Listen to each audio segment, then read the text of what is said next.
This video is intended to increase awareness of common hazards found around concrete pumps and pumping jobs, and to provide safety guidance for avoiding those hazards.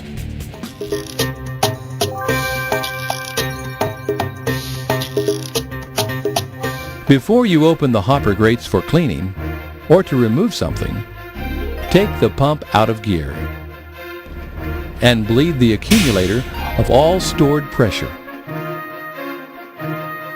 Verify zero pressure on the accumulator before opening the hopper grate.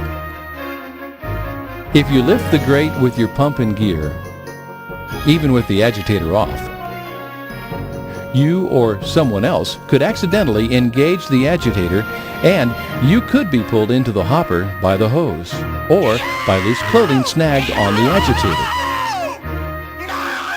Never disable the hopper grate interlock switch. This device is designed to protect everyone near the pump when the grate is lifted. If for any reason you disable this or any safety device, you are setting yourself up for a potentially serious accident.